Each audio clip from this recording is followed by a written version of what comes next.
A modernidade é uma qualidade, qualidade ao estado do que é moderno, do modernismo.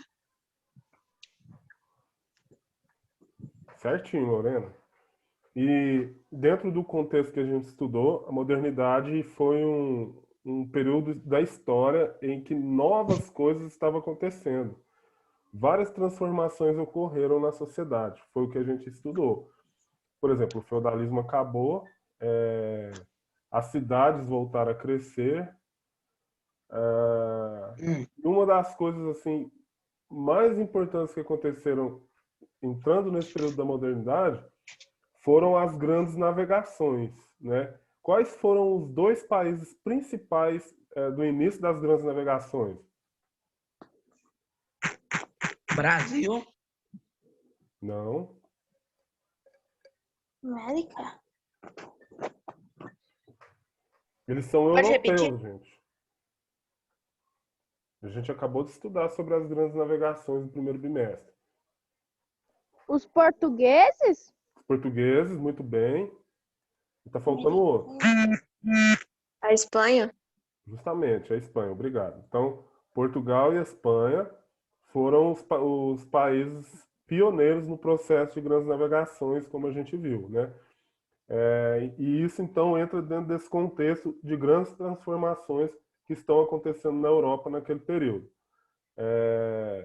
E aí Portugal chegou aqui no Brasil, né, e começou a colonizar o nosso país, como a gente viu. Da mesma forma, a Espanha chegou no resto da América e começou a colonizar esses países, né? Por isso que esses países falam espanhol e aqui a gente fala português. Beleza.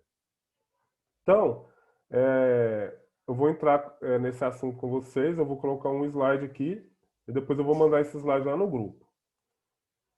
Deixa eu colocar... Tá bom. Hoje vai ter tarefa? Vai, mas pro finalzinho da aula eu vou mandar. Vamos lá.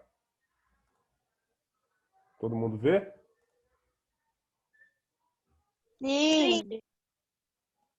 Ok, então, o renascimento. Quando eu digo a palavra renascimento, o que é que vem na cabeça de vocês? Nasceu de novo. Justamente, Lara. Tipo, Pode falar. não precisa mais não. Eu ia dizer o mesmo, mas só que ela já disse. Sim. Então, renascimento é que está nascendo de novo, né?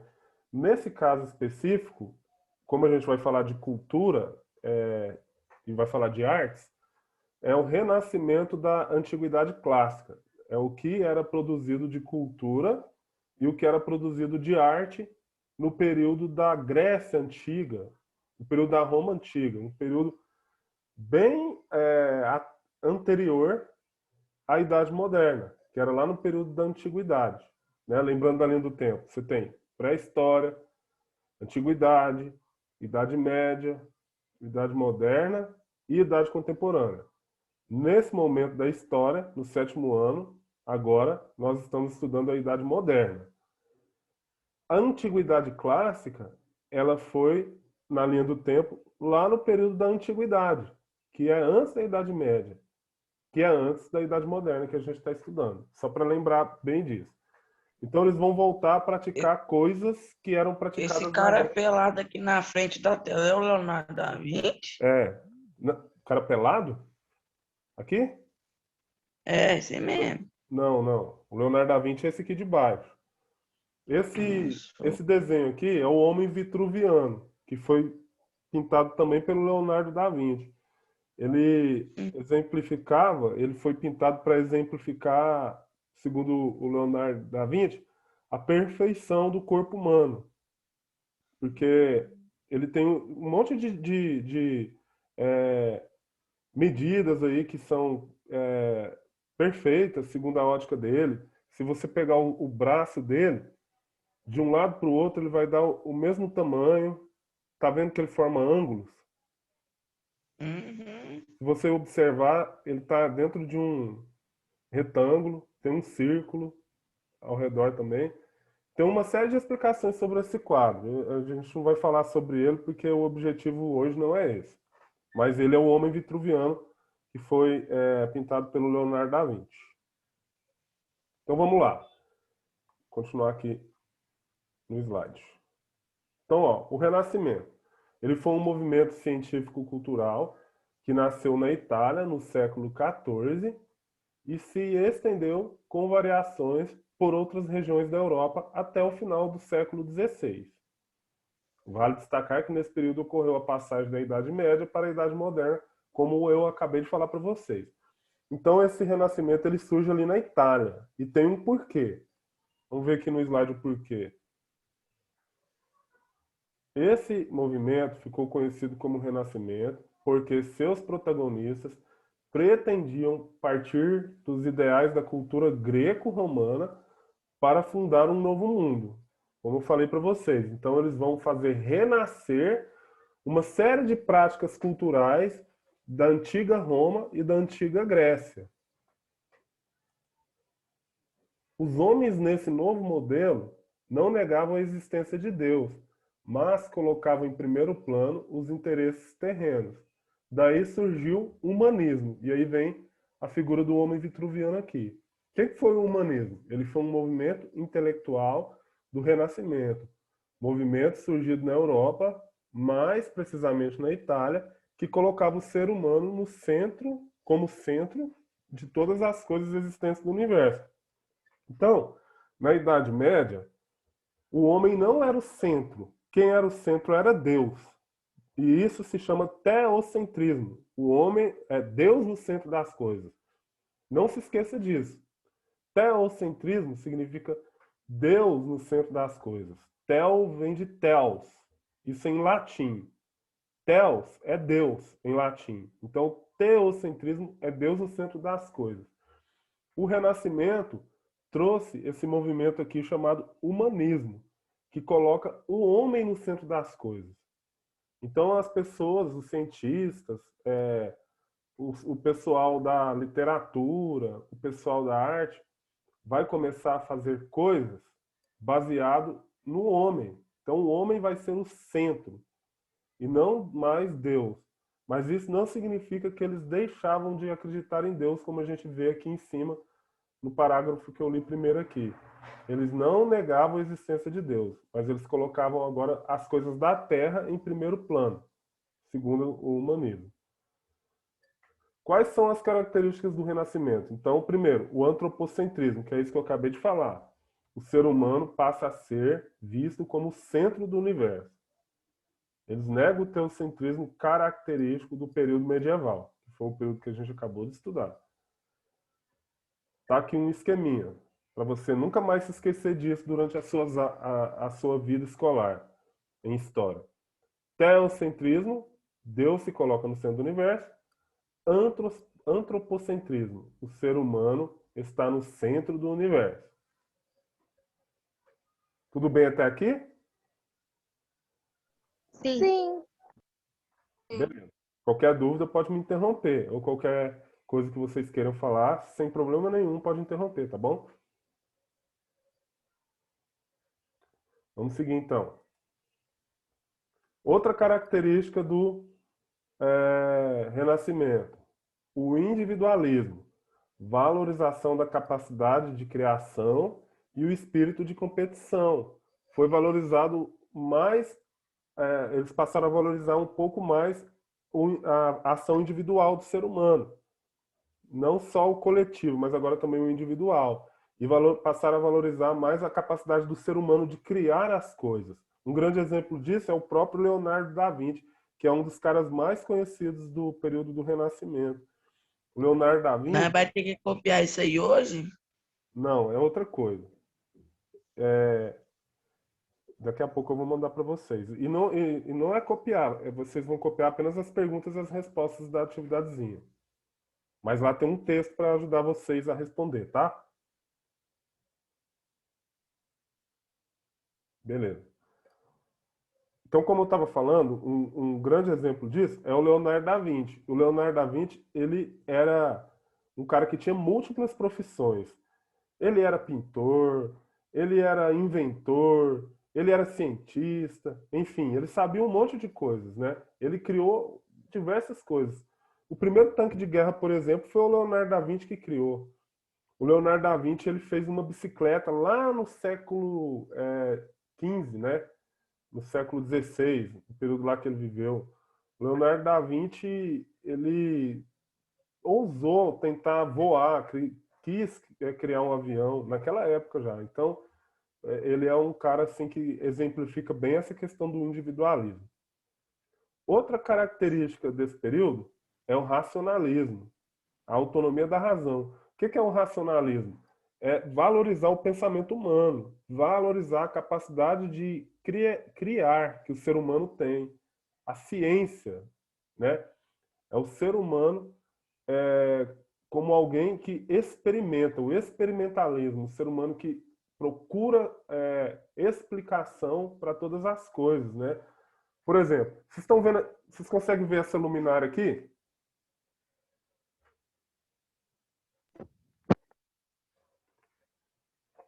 Sim. Tá, que cor que ela é, Lara? Rosa. Isso, rosa, muito bem. Então, o cara que é cientista, ele vai tentar explicar por que essa imagem é rosa. A gente bate o olho nela e fala, ela é rosa. Mas por que ela é rosa? Então, o cara da ciência vai tentar explicar. Ele vai, então, tentar explicar que é por causa de um pigmento que transforma ela em rosa. Por aí vai. Aí a gente, por exemplo, olha para o céu no dia que não tem nenhuma nuvem, que não está chovendo nada, é um dia bem claro, e vê o céu azul. A gente bate o olho e fala, nossa, que céu azul lindo. Mas por que esse céu é azul? O cientista vai explicar por que esse céu é azul.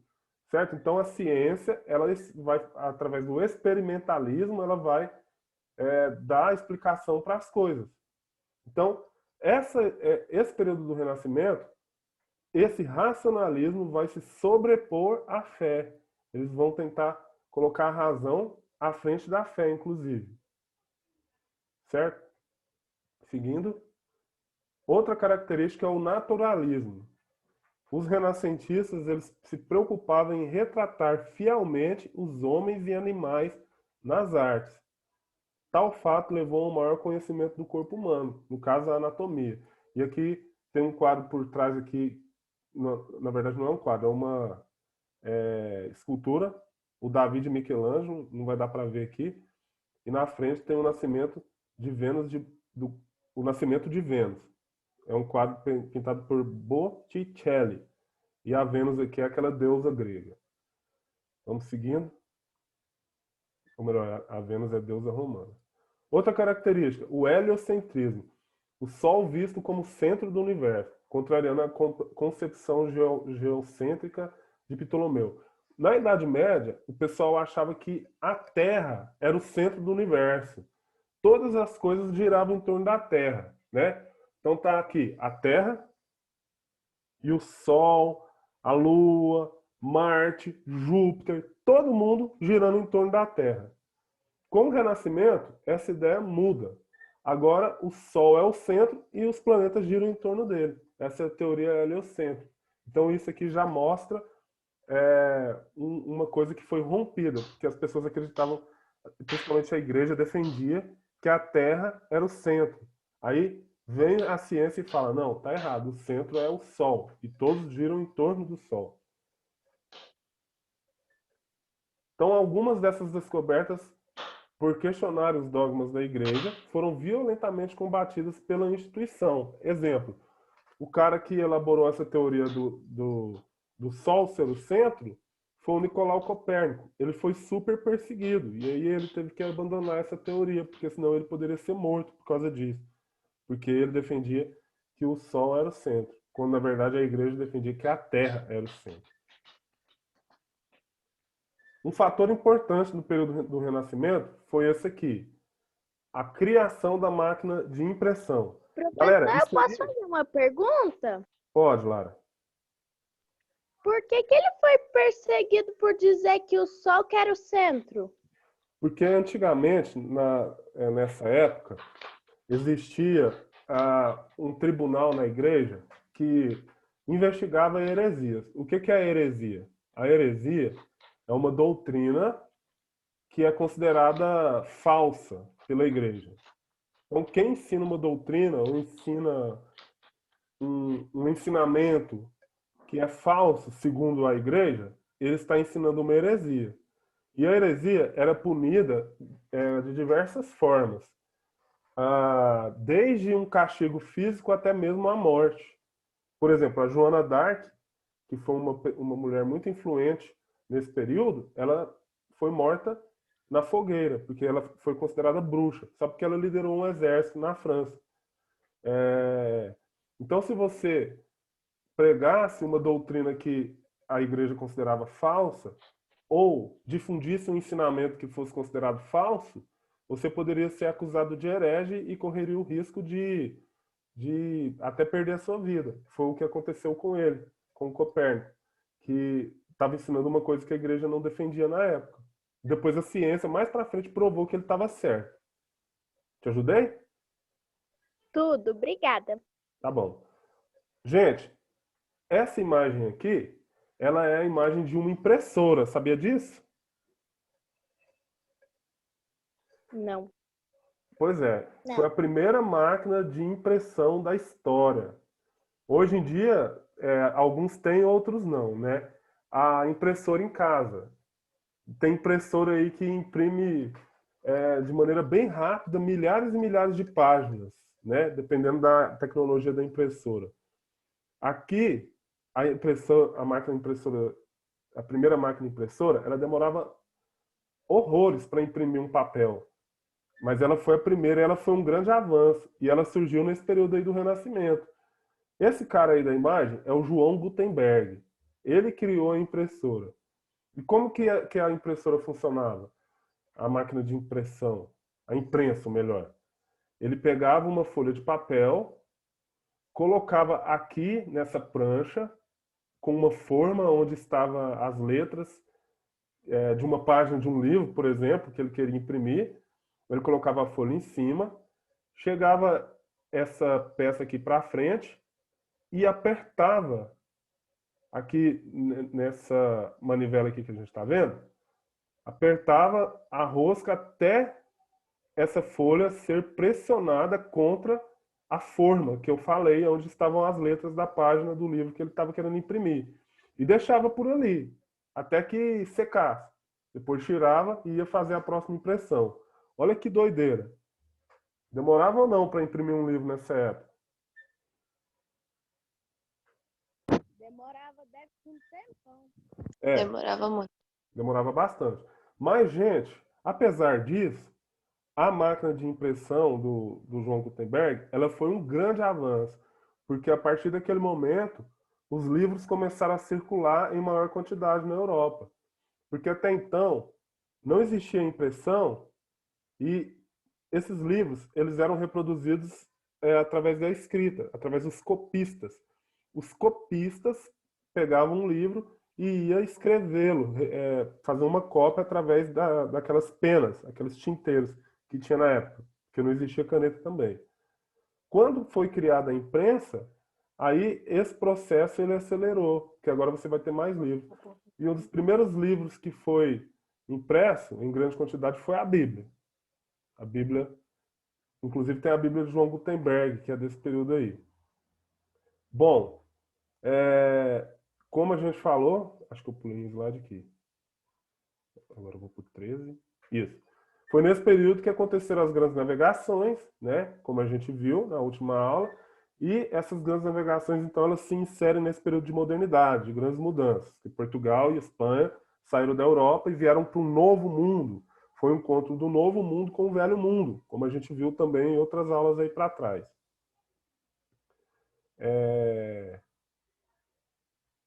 Vou pular essa parte das mecenas e vou aqui para a gente já ir para o final da aula. Os artistas procuravam, então, recriar a realidade e destacar a natureza através de pinturas, como a gente já tinha visto. Aqui a gente tem a pintura do Batismo de Cristo, de um cara chamado Pietro Perugino.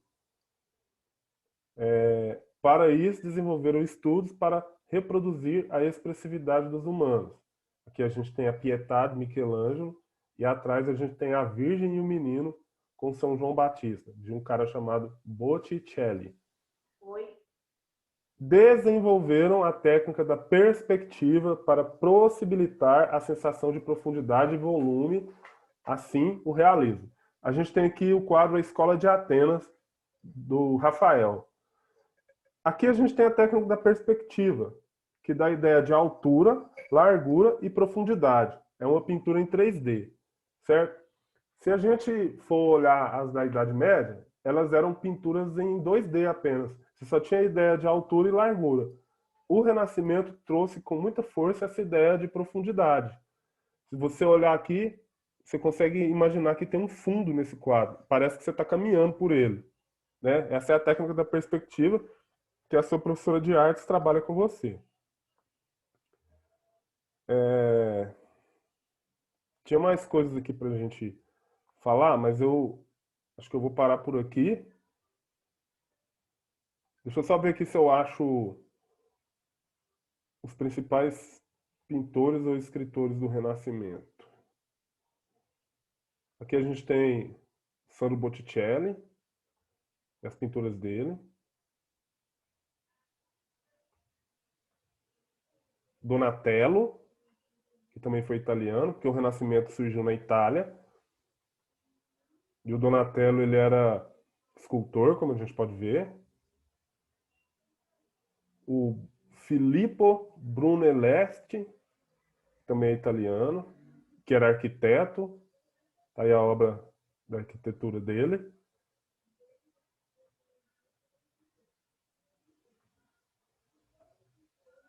O Michelangelo, super famoso. Quem assistiu Tartaruga Ninja já viu. Rafael, Donatello, Michelangelo. Eu não gosto. Não gosta? Michelangelo Tem também. até o IMAP lá. Oi? Tem até o IMAP lá, ué.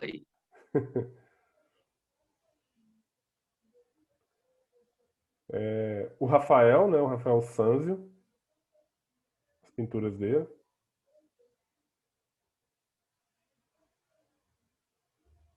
Escola de Atenas, Aquele lá famosérrima. de trás é a imitação da Mona Lisa, não é? Qual? Aquele lá de Esse trás aqui? lá da mulher. Esse? Não, eu não quis imitar a Mona Lisa, não. Porque, ó, no Renascimento, eles também passaram a pintar mais o ser humano do que coisas da religião. Porque na Idade Média pintavam muito coisas da igreja. Santos, enfim, apóstolos. Aqui no Renascimento continua sendo pintado coisas da igreja, mas também passa a ser retratado seres humanos com mais força. Isso aqui é um exemplo disso. Deixa eu partir mais para frente aqui para a gente terminar a aula. E o Leonardo da Vinci, que é o mais famoso, eu acredito. Olha o que ele foi, ó. Matemático, cientista, engenheiro, inventor, anatomista, pintor, escultor, arquiteto, botânico, poeta. Em que ano que ele morreu? 1519. Olha aí, ó. Ele nasceu em 1452 e morreu em 1519. Algumas obras dele: O Batismo de Cristo, A Anunciação, a Mona Lisa, que é o mais famoso, né? Está lá no Museu do Louvre, em Paris. A Virgem e o Menino. E por aí vai. Aí, o João Gutenberg, que é o cara da prensa. Aqui o Luís de Camões, português. O Miguel de Cervantes, que é espanhol. O William Shakespeare, Thomas More, na Inglaterra. Erasmo de Roterdã, na Holanda. Rembrandt, também na Holanda. O Rembrandt, aliás, na Holanda e na Bélgica. Ele fez essa pintura, Lição de Anatomia, que são os médicos aí estudando o corpo humano, né? O Renascimento foi importantíssimo também por conta desse estudo do corpo humano. Eles vão descobrir com maior profundidade o funcionamento do corpo humano. E por aí vai. Então, aqui a gente tem muita coisa que, infelizmente, a gente não consegue ver em uma aula só. Justo, agora. Não se preocupem, não precisa de entregar agora, porque não vai dar tempo, eu sei disso. Eu vou estar mandando lá no grupo agora um PDF lá com algumas questões. Não está difícil a atividade, ele tem um texto para te ajudar a responder. É muito grande né? as questões? Não, as questões são pequenas. E não se preocupe em entregar hoje, tá? Você tem, minha próxima aula é quinta-feira, você tem até quinta-feira para poder me mandar, tá bom? Tá bom. Ok. Galera, tem alguma pergunta? Não. Tá, Não. Não. beleza. Não. Eu só preciso... Ó, tem uma criança falando aí. Eu só Não. preciso registrar essa aula. Só um minutinho, que eu vou pegar meu negócio ali, que meu telefone, meu computador tá bugando aqui e eu não tô conseguindo... É pra ligar a câmera? Não, não precisa não. Eu só vou pegar meu telefone ali pra me tirar uma foto, porque eu não tô conseguindo tirar print pelo meu computador.